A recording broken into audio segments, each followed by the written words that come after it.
ሰው ግን እንባው ነብስ እንባ እሳት ነው። እንባ መዶሻ ነው። ሰው አያልቅስብህ እንዳታለቅስ። ሰው አያልቅስብህ ዘርህ እንዳይጠፋ፣ ዕድሜህ እንዳያጥር፣ ሁለቱንም ዓለም እንዳታጣ፣ በሥጋህም የወዲያኛዋንም። እንባ ሰይፍ ነው።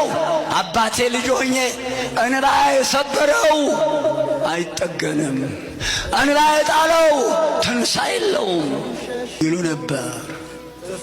እንባ የሰበረው አያንሰራራም። አይገባኝም ነበር። ውሃ አይደለም ምን ማለታችሁ? እንዴት ነው የሚሰብረው? እንባ አረ ቃላት የለም። በእንባ የሚያመጣው ፍዳ፣ እንባ የሚያመጣው የሚያነደው እሳት አረ ቃላት የለውም፣ አይገለጥም። ሰው አታስለቅስ።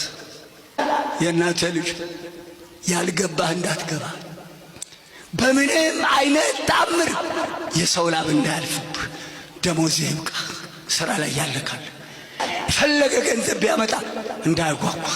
በትምህርት ላይ ያላችሁት የልጅነት አእምሮ አይረሳውም።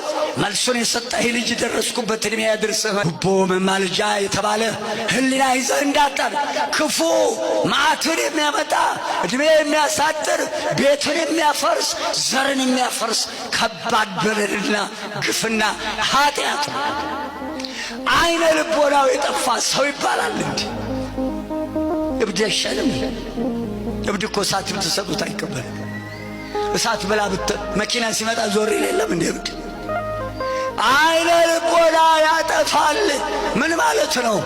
ዕውቀቱን ይሰውራል። ልብ አድርጉ። ልክ ለዛ ለተመደበበት ቦታ የያዘው ዲግሪ የሚሆን ዲፕሎም ማስትሬትም ይሁን